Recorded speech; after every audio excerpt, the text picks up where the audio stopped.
बलांगीर जिला अंतर्गत खैरगुढ़ा ग्राम प्रतिवर्ष सुलिया बुढ़ा बलियात्रा अनुष्ठित होता है। हजार हजार संख्यार दूर दूरांतर तथा पड़ोशी राज्य छत्तीसगढ़ आंध्र प्रदेश भक्तों समागम घटी था। अंधविश्वास रे बशवर्ती होई प्रशासन उपस्थित रे केउ आदिम कालरू एही पारंपरिक पीठी रे बलि दिया जाय आसुवा बेले एहार विभिन्न स्वेच्छासेवी अनुष्ठान विरोध करि आसिछन्ति।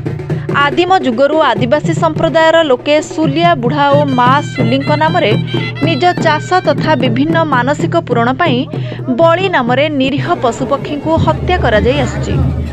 प्राय 50,000 रु ऊर्ध्व भक्तों समागम रे एही पीठ रक्त रंजित हो जाइथिला। बरुआ बेसरे देवादेवी मनीष शरीर रे प्रवेश करबा और से दर्शन देवा विश्वास रही।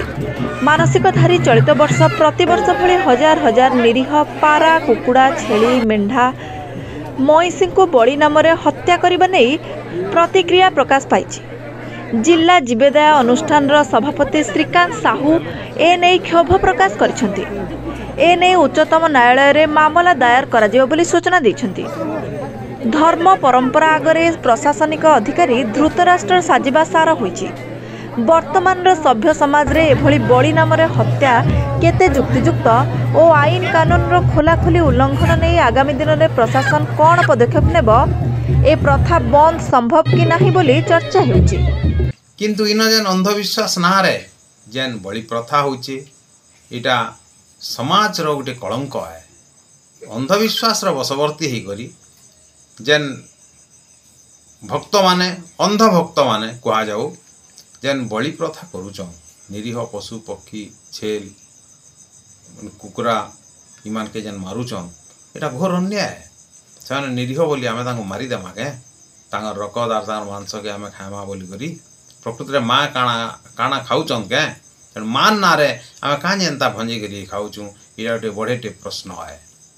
जीवेदया अनुष्ठान जेन अछि एमान लगातार भावे लागी पड़ीचन लोक मान के सचेतनता करवार लगी बुझावार लगी जे बाबू सबू घटे जेन आत्मा अच्छे समान है।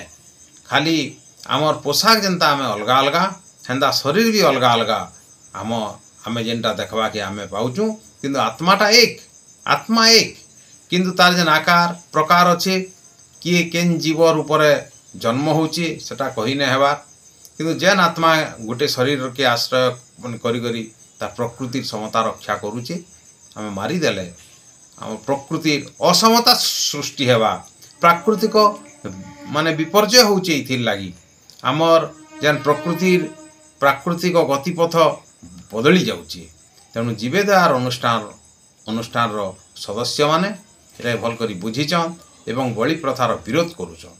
गुटे जीव के मारी देवार अर्थ तार द्वारा जेन पृथ्वी रे जेन उपकार होची बा जेन प्राकृतिक जेन गोटे समतार जेन असमतुल सृष्टि होची से शून्य स्थानटा आ पूरण नहीं पारबार।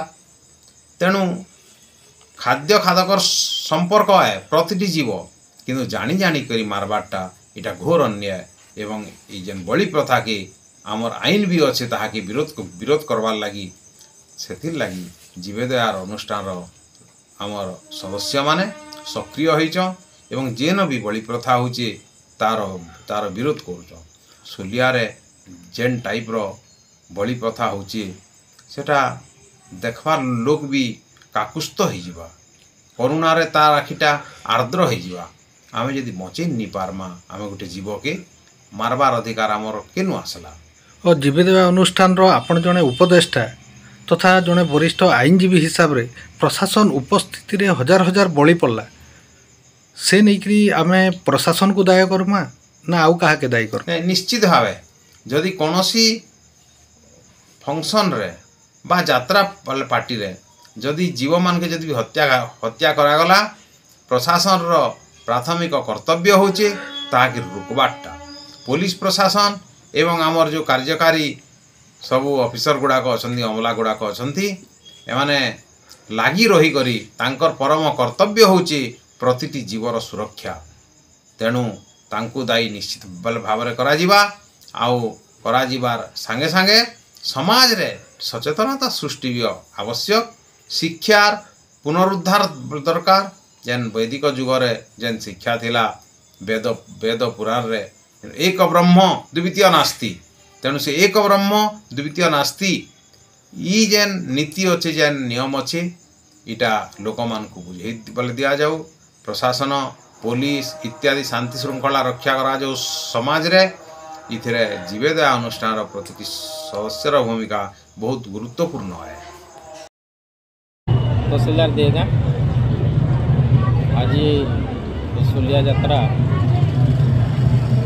खैरगुरा एवं सानखला चली बड़खला सानखला एवं ये जगह शांति श्रृंखला बजाय रखापी प्रशासन एवं पुलिस तरफ व्यवस्था करा एवं 3 जन मजिस्ट्रेट देगा तहसीलदार दूसरा तहसीलदार एवं कोइतला एडिशनल तहसीलदार दायित्व अच्छा सागर एसडीपीओ बलांगीर एवं सब कलेक्टर बलांगीर तदारख कर बर्तमान पर्यंत यात्रा ठीक भाव में शांति श्रृंखला सहित चली प्रशासन तरफ दर्शक मान सुविधा यातायात सुविधा ट्राफिक कंट्रोल तथा स्वास्थ्य विभाग 2टा टीम फायर गाड़ी एवं पानी टांकी व्यवस्था सब करा।